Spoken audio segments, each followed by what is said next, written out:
Welcome, guys. If you don't know who I am, my name is Wyatt Oldham. I am your host for the Oldham Show. Oldham spelled Oldham, like old turkey, like new turkey. I don't know. I'm getting lost here. But anyways, welcome. If you have joined me, and if you don't know my YouTube channel already, it's also called the Oldham Show. It has around 400 subscribers. My goal for that is to get around 1,000 for that, and that would be my dream come true if y'all could do that. But this is his own separate thing. I'll post these podcast episodes on the channel, but this is the Oldham Show podcast version. So hopefully, I want to do some live events, live streams later. But for now, we're just gonna focus on podcasts. I don't know how long this episode is gonna be. Hopefully, down the road, future episodes will be longer, but we're just gonna go with the flow, man. Like, we're just gonna have some fun here. And the main purpose of this show is sports, and only sports only. I mean, we might go down the path of a little bit of what's happening in the world, maybe a little bit of politics, but as a loving Christian, I love the Lord. He is the most important. But I'm not going to get into my political sides yet. I don't want this channel to get demonetized or this podcast to not be seen. So we're not going to discuss that much.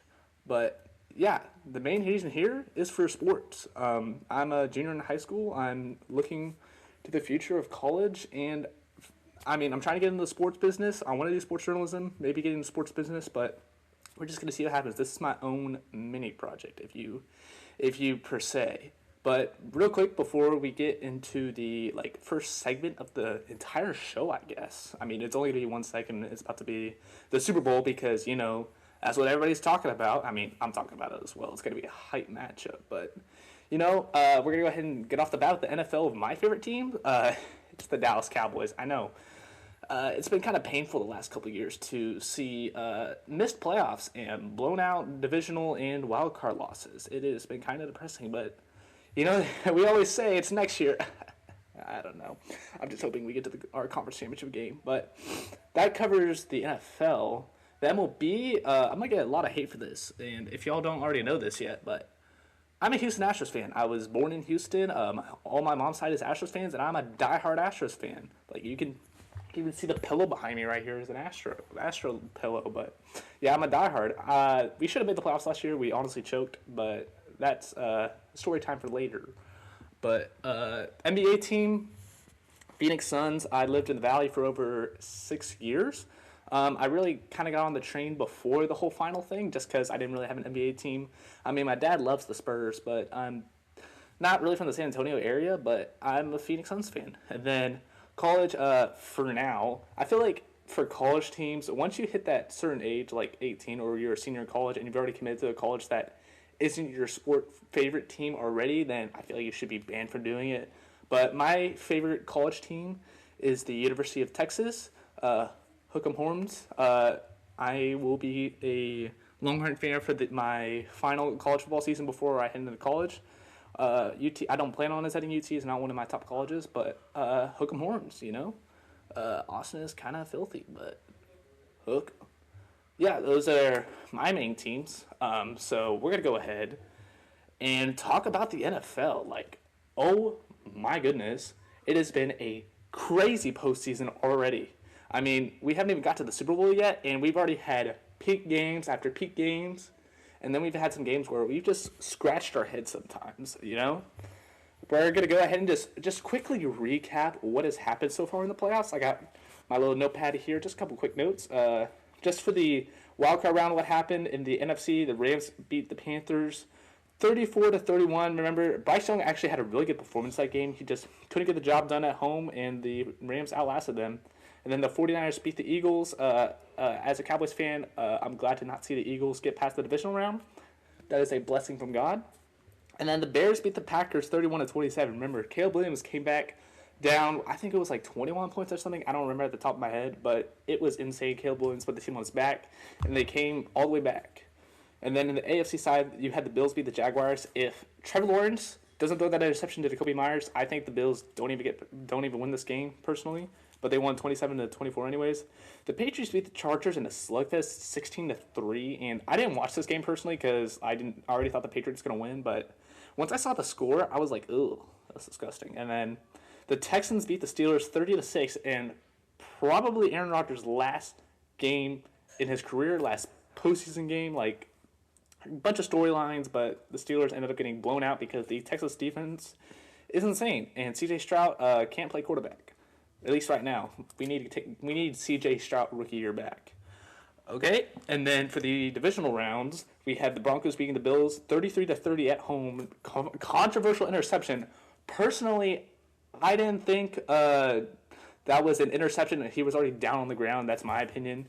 And I know if you go check out my channel later, I posted like all Bills fans right now. But like personally, this isn't Josh Allen's fault. I've seen a lot of Bills fans give a lot of hate to Josh Allen, and I don't see the problem personally. Like, all you Bills fans are overreacting. Sean McDermott was not the right. Sean McDermott, he shouldn't have been fired. It's not his fault. It's impossible when you have Superman have a wide receiver named Josh Palmer, Keon Coleman. You can't expect to win playoff games like that. But, anyways, then the Rams beat the Bears 20-17. I only watched the overtime part of this game, but Caleb Williams was so close. It's kind of weird as a Cowboys fan. I'm rooting for the Bears, but honestly, it was a good game. I mean, I didn't watch it, but I saw it was a good game and watched the overtime part. And the Rams again run away with a 3-point victory. The Patriots beat the Texans 28-16. Again, I did not watch this game. I just watched the highlights, and boy, we need to reevaluate C.J. Stroud. Like, we need to put him back in the lab. We need to figure out what the heck's going on with him. It was like 4 interceptions in the first half. It made the Patriots defense look like the best defense of all time. But he was, I guess C.J. Stroud was wearing blindfold on the whole time. And in fact, the fact that the Patriots only won by 12 is kind of insane with 6 interceptions. And then the Seahawks put BTA to the 49ers 41-6. Seahawks were my Super Bowl pick to win it all, and I'm doing pretty good right now. And then most recently, the weekend of the 25th, maybe, the Patriots beat the Broncos 10-7. I did watch this whole game. It was kind of crazy how in the first half it was completely normal, sunny, and then all of a sudden out of nowhere, this snow came out of nowhere. And like apparently the meteorologists in Denver were like, "Oh, it's gonna be fine. Maybe a little bit of precipitation." Nope, it was a snowstorm at the fourth quarter. I mean, personally, living in the DFW area, we've been having snow for like the past 3 days. I mean, I'm recording this episode on my day off from school, so that's pretty W. But that snow really impacted the game, and even though I think the score was 7-7 at halftime, there's only a total score of 3 points in the second half, and none of the kickers could kick out of the snow. Honestly, if anyone's blaming the kickers for the loss, like, if the Patriots are going to lose, I forgot the kicker's name, but they were going to blame him, which is unfair, and then Will Lutz, he missed a couple kicks. You can't really blame the kickers for kicking in the snow. I mean, one of the Will Lutz kicks was blocked, but at the end of the day, you can't really blame the dude. And then for the Seahawks, beat the Rams 31-27 in the NFC Championship game. I only watched the first half, turned it off, and then went back and watched the fourth quarter because it got really good. But I thought the Seahawks were going to win from the jump. I just think defense wins championships. Like, the Rams' offense is really good, but the defense really struggled against Jackson Smith-Njigba and Sam Darnold. By the way, before I get into the Super Bowl, I can't wait if Sam Darnold wins this Super Bowl for all y'all Sam Darnold haters to go silent. Like, this man has literally come out of the grave, basically, and found a team after the Minnesota Vikings ditched him after winning 14 games, ditched him to go to number 9 J.J. McCarthy. I bet you they regret that decision. And now he's in Seattle winning another 14 games and already headed to a Super Bowl. And that's insane. I mean, I'm going to go ahead and read off the draft class of 2018 and how many quarterbacks were in that class.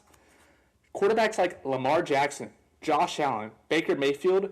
I'll throw in the hat Josh Rosen. Like, where the heck is he nowadays? Like, he was the 10th overall pick to the Arizona Cardinals, and then I'm pretty sure he immediately got booted from the job. And then, again, another name to throw in the hat, Mason Rudolph. These types of quarterbacks, at least Lamar Jackson and Josh Allen, multiple MVP winners, those guys haven't reached the Super Bowl before Sam Darnold.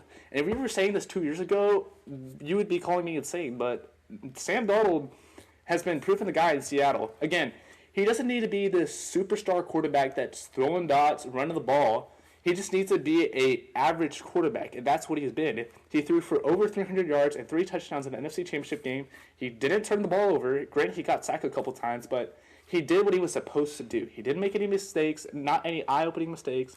He did his job. And for this Super Bowl for Patriots Seahawks, the spread is Seahawks 4.5, I think, and then the over/under is 45.5.5. Give me the under, and then give me Seattle at 4.5.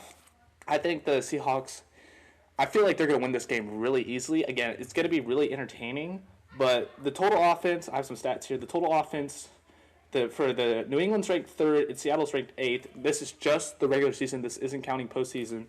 And then total defense, New England was 8th, Seattle was 6th. And then, in my opinion, what's going to be the pivotal point this game is the rushing attack. Obviously, we say that for every game, but like, if whoever can sustain the run in the get-go is going to end up winning this game. The total rushing offense for the New England Patriots was 13th, and Seattle was 16th. Remember, this isn't counting the postseason, but I just think the Patriots need to keep this a high-scoring game if they want to win this game. If it's a defensive battle, they're going to get gassed really easily. Drake May can't do all of it. Stephon Diggs can't do all of it. Like, someone needs to step up from the Patriots offense that isn't Drake May, and they need to be like, hey, I'm that guy. Maybe that's Hunter Henry, but we need to see someone come out of that Patriots offense and dominate and say, Drake May, I got you, bro. If this is high scoring, it's going to be close. I can see the Patriots winning in a high scoring game, but if this turns defensive, like both teams punt earlier on in the game, I just can't see the Patriots winning. Seattle, they have something to prove that they're not forgotten, and they did a pretty much rebuild in about 2 years. And, yeah, I think Seattle's going to win this, I would say, 31-27, kind of like basically the NFC Championship game. And I say that because I'm giving the Patriots a little bit of hope here. Again, if they can keep this an offensive game, it will be very interesting. But if it's a low-scoring game like, say, 17-3, they have no shot. They cannot get out of that hole very easily. So, yeah, that's a recap of the NFL postseason, and those are my Super Bowl predictions. I don't really have an outro planned, but hopefully, I know this episode was only 10 minutes long, but hopefully I can get some longer episodes. Again, it's snowing outside. It's really cold. I've been here all day. I plan on editing a lot. And yeah, my goal is to post at least once a month. Twice a month would be crazy, but I've been really busy with SAT stuff and all that. But if I can post at least once a month, that'll be a miracle. And praise the Lord for that I have enough time to do that. But yeah, again, this podcast is my own little project. If you haven't yet already, and if you made it this far to the video, thank you. You're a blessing.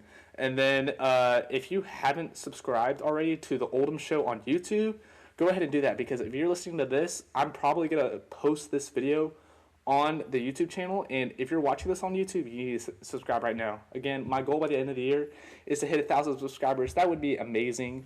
But yeah, thank y'all for listening or watching on YouTube, whatever y'all are doing, and I will see y'all after the Super Bowl in February. Let's see what happens. Is this thing on? Okay, I guess it is on. Go Seahawks.